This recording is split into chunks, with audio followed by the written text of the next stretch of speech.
स्वागत है आप सभी का फिर से एक नई वीडियो में। दोस्तों आज के वीडियो में हम बात करेंगे सीटेट 2022 यानी कि सीटेट दिसंबर 2022 में जो शुरू होने वाला है उसी के ऊपर हम बात करेंगे। और यह एक ऐसा एग्ज़ाम है कि जो कि बहुत ही आसान एग्ज़ाम होता है, फिर भी इसमें 80% लोग जो है सो फेल कर जाते हैं यानी कि डिस्क्वालीफाई हो जाते हैं। और क्यों हो जाते हैं डिस्क्वालीफाई, इसी के ऊपर हम बात करेंगे। कुछ ऐसे बिंदुओं की चर्चा हम करेंगे, कुछ ऐसे टॉपिक्स की चर्चा करेंगे जो कह सकते हैं कि एग्ज़ाम होने से पहले आप गलतियां करते हैं, और कुछ ऐसे भी बिंदु होते हैं जो एग्ज़ाम हॉल में आपसे गलती हो जाती है जिसके वजह से आप सीटेट डिस्क्वालीफाई हो जाते हैं। अगर आपने इस वीडियो को पूरा देख लिया और सारे चीज़ों को बारीकी से समझ लिया तो मैं गारंटी दे सकता हूं कि आप सीटेट के एग्ज़ाम में फेल कभी नहीं करेंगे। और फेल ही नहीं बल्कि जब पास आप करेंगे तो अच्छे मार्क्स से पास करेंगे। तो मैं बिना देर किए हुए आपको एक एक टॉपिक को समझाता हूं। सबसे पहले एक डेटा जो कि आप देख लीजिए, यह जो डेटा है खुद सीबीएसई यानी कि केंद्रीय माध्यमिक शिक्षा बोर्ड जो है उसके तरफ से जब सीटेट दिसंबर 2021 हुआ था उसका जो रिजल्ट आउट हुआ था उसके तरफ से ये डेटा दिया गया था। इस डेटा को अगर आप समझिएगा तो यहाँ आपको स्पष्ट रूप से दिख रहा होगा कि पेपर 1 और पेपर 2 के लिए फॉर्म यानी कि एप्लीकेशन अप्लाई करने वालों का जो संख्या था यानी कि रजिस्ट्रेशन जिनका यानी कि सबमिट फॉर्म कर चुके थे फाइनल रूप से, उनकी संख्या थी लगभग कह सकते हैं कि पेपर 1 के लिए 19 लाख और पेपर 2 के लिए 16.5 लाख के करीब, यानी आप देख सकते हैं कि 18,92,000 पेपर 1 में अप्लाई किए थे और 16,62,000 समथिंग आपको दिख रहा होगा जो पेपर 2 के लिए अप्लाई किया गया था। लेकिन इसमें बहुत सारे कुछ ऐसे भी कैंडिडेट होते हैं जो अप्लाई कर देते हैं और परीक्षा में अपीयर नहीं होते हैं, चाहे कारण जो भी हो, चाहे एग्ज़ाम सेंटर का कारण हो, चाहे जो भी कारण हो, उनकी तैयारी अच्छी नहीं होती है जिसके वजह से वो एग्ज़ाम में नहीं बैठते हैं। तो एग्ज़ाम में जो बैठे, इतना आवेदन किया गया और उसके बाद एग्ज़ाम में बैठने वालों की संख्या पेपर 1 में आप देख सकते हैं कि 14,95,000 लगभग, इसमें कह सकते हैं कि 3-3.5 लाख स्टूडेंट अपीयर नहीं हुए। और वही डेटा जो है वही आंकड़ा रह जाता है पेपर 2 में भी, और पेपर 2 में आप देख सकते हैं कि 12,78,000 स्टूडेंट अपीयर होते हैं परीक्षा देने के लिए। अब यहाँ आप देख सकते हैं कि समथिंग 14 यानी कि 15 लाख के करीब स्टूडेंट अपीयर होते हैं। और उसमें अगर क्वालिफाइड कैंडिडेट की संख्या की अगर हम बात करें तो मात्र और मात्र 4,45,467 स्टूडेंट क्वालिफाई होते हैं। 14-15 लाख में मात्र 4.5 लाख स्टूडेंट क्वालिफाई होते हैं पेपर 1 के लिए। और वही आंकड़ा आप यहाँ देखिएगा पेपर 2 में तो 12,78,165 में से 2,20,069 स्टूडेंट सिर्फ जो है सो क्वालिफाई हो पाते हैं सीटेट के एग्ज़ाम में। इन दोनों आंकड़ा को अगर आप अलग अलग परसेंटेज निकालिएगा तो पेपर 1 में पास करने वालों की संख्या लगभग आपको वही मिलेगा 27 से 28% के करीब जो है मात्र पास हो पाते हैं, यानी कि 72% स्टूडेंट जो है पेपर 1 में फेल कर जाते हैं, डिस्क्वालीफाई हो जाते हैं।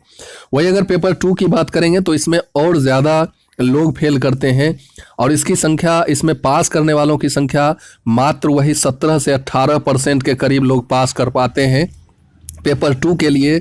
और 82 से 83% लोग आपका फेल कर जाते हैं, डिस्क्वालीफाई हो जाते हैं। और ये डिस्क्वालीफाई क्यों हो जाते हैं इसकी चर्चा हम बारीकी से एकदम एक एक पॉइंट की चर्चा हम आपके साथ करेंगे। इसलिए यह वीडियो तमाम सीटेट देने वालों के लिए बहुत ही महत्वपूर्ण होने वाला है, इसलिए आप लोग इस वीडियो को स्किप मत कीजिएगा और बारीकी से एक एक चीज़ को समझिएगा। तो ये आंकड़ा मैंने आपको दिखाया और इसका एवरेज, अगर दोनों पेपर का एवरेज निकाल लिया जाए तो लगभग आप कह सकते हैं कि 80% स्टूडेंट जो है सो डिस्क्वालीफाई हो जाते हैं सीटेट में। और क्यों फेल हो जाते हैं, जबकि एग्ज़ाम का लेवल जो होता है बहुत ही इजी होता है। ये कोई भारी या कह सकते हैं कोई हार्ड एग्ज़ाम नहीं है जिसकी तैयारी करना या जिसमें क्वालिफाइड होना बहुत ही कठिन है। तो आइए हम शुरू करते हैं अपने टॉपिक की तरफ, हम आपको लिए चलते हैं। और ये आप देख सकते हैं कुछ गलतियां जिससे बचें, और यही गलतियां से अगर आप बच गए तो आपका सीटेट निश्चित तौर पे निकलेगा। और ये गलतियां कोई ये नहीं है कि मेजर मिस्टेक्स है, ये माइनर मिस्टेक है। हम अब देख सकते हैं कि मेजर मिस्टेक्स नहीं है, ये माइनर मिस्टेक है और इसमें गलतियां आपसे क्या होती है और फिर मैं परीक्षा हॉल के अंदर आप क्या गलती करते हैं उसकी भी चर्चा करेंगे, तो इसलिए आप बने रहिए। सबसे पहले हम अगर इस गलतियों की चर्चा करें जिससे आपको बचना चाहिए, तो जैसे कि अभी जो है 31 अक्टूबर से आपका फॉर्म यानी कि आवेदन एप्लीकेशन स्टार्ट हो चुका है सीटेट के लिए, और बहुत सारे कैंडिडेट ऐसे हैं जो अभी भी आवेदन नहीं किए हैं। तो इसमें सबसे पहले आपको जो गलती नहीं करनी है वो आवेदन में देर न करें, क्योंकि आवेदन एक ऐसी प्रक्रिया है जब आप पूरा अपना फुल फिल कर लेते हैं अपना आवेदन, तो उस दिन से आपको लगता है कि हाँ इस परीक्षा के लिए मेरा आवेदन कंप्लीट हो गया है, और आप अच्छे तरीके से उसी दिन से तैयारी में लग जाते हैं और आपको ज़्यादा समय मिलता है तैयारी करने के लिए। लेकिन यही जो स्टूडेंट जो कैंडिडेट लास्ट डेट का इंतज़ार करेंगे, तो वो जब फॉर्म भर लेंगे तभी वो अपनी तैयारी में लग पाते हैं। इसलिए आवेदन आप जितनी जल्दी करेंगे उतना ज़्यादा समय आपको मिलेगा तैयारी करने के लिए। तो आवेदन आप देर न करें, आवेदन में जितनी जल्दी हो सके। अभी भी अगर आप आवेदन नहीं किए हैं तो आज के आज आप अपना आवेदन एप्लीकेशन सबमिट कर लें फुल, और अभी से तैयारी में लग जाएं। तो पहला मिस्टेक जो है, आवेदन आप देर से करते हैं, ये आपको नहीं करना है। उसके बाद आवेदन जो है बहुत ही बारीकी से, बहुत ही सावधानी पूर्वक आपको आवेदन भरना है। होता क्या है कि आवेदन में आप अपने नाम में मिस्टेक कर देते हैं, या आप अपने पिता के नाम में, या अपनी माता के नाम में, या कहीं भी आपका अगर मिस्टेक हो जाता है तो वही मिस्टेक आप जब पास करते हैं तो वही सर्टिफिकेट पर भी आपको जो है लिखा हुआ मिलेगा। और इसमें जो है सीटेट के तरफ से सुधार करवाना भी, किसी भी सर्टिफिकेट या मार्कशीट जो आपका आता है सीटेट के तरफ से, उसमें थोड़ा सुधार करवाना भी बहुत ही मुश्किल टास्क हो जाता है। इसलिए ये मिस्टेक्स आपसे ना हो। अब देखिए, इस मिस्टेक्स करने के बाद आप कहेंगे कि आवेदन या मिस्टेक जो हम आवेदन में कर देते हैं उसमें उसका और ये पास फेल का क्या रिलेशन है। तो बिल्कुल रिलेशन है। जब आपका आवेदन में कोई ना कोई मिस्टेक या कुछ भी मिस्टेक कर देते हैं तो आपके दिमाग में देखिए एक चीज़ चलते रहता है कि मेरा एप्लीकेशन जो है सो ये गलती हो गया है मेरे एप्लीकेशन में, और वही गलती जो है आपकी तैयारी को जो है, आपकी तैयारी पर जो है असर डालता है। इसलिए और पूरे 2 महीने 1 महीने जो भी समय आपके पास मिलता है आवेदन करने के बाद, वो चीज़, वो गलतियां आपके दिमाग में घूमते रहता है और बहुत बड़ा इफेक्ट जो है आपकी तैयारी पे डालता है, और आपकी तैयारी अच्छे तरीके से नहीं हो पाती है। इसलिए आवेदन आप जल्दी करें और आवेदन में कोई मिस्टेक ना हो, इसका भरपूर ख्याल रखें। हालांकि आवेदन में अगर मिस्टेक भी हो जाता है तो फिर एडिटिंग का जो समय आता है उस एडिटिंग के समय में भी आप जो है वो सही कर सकते हैं, लेकिन फिर भी आपके दिमाग में जब तक आपका सही नहीं होगा तब तक आपके दिमाग में ये चीज़ चलते रहता है। तो ये 2 चीज़ नहीं करना है। उसके बाद जैसे ही आपका आवेदन हो जाता है, या आवेदन सीटेट का आप मन बना लिए हैं कि सीटेट में आपको बैठना है, तो ये चीज़ आपको ज़रूर करना है जो आपको पिंक कलर में दिख रहा होगा, सिलेबस के बारे में नहीं जानना। यानी कि ये मिस्टेक सबसे बड़ा मिस्टेक है कि सीटेट में क्या कुछ पूछा जाता है ये आपको भली भांति ज्ञात होना चाहिए।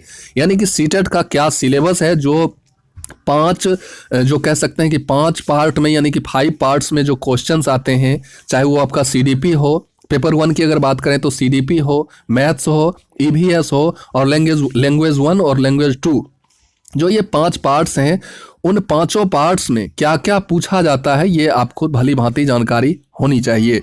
और जब इस चीज़ की जानकारी आप भली भांति कर लेते हैं, इसके ऊपर भी मैं आपको वीडियो बना के प्रोवाइड करवा दूंगा कि इसका क्या सिलेबस है, क्या क्या क्या कुछ पूछा जाता है। तो आप ज़रूर चैनल को सब्सक्राइब कर लीजिएगा, और इसी से रिलेटेड आपको हर एक चीज़ मिलते रहेगा सीटेट से रिलेटेड। तो निश्चित तौर पे आप इसे अपने दोस्तों के बीच भी शेयर कीजिएगा इस वीडियो को, क्योंकि बहुत ही महत्वपूर्ण वीडियो है। क्योंकि मैंने भी लगातार 3 टाइम्स सीटेट क्वालिफाई किया है, और वो भी अच्छे मार्क्स से। इसलिए मैं आपको अपना अनुभव जो है, मैंने कैसे गेन किया अच्छा मार्क्स, वही चीज़ मैं आपके बीच शेयर कर रहा हूँ।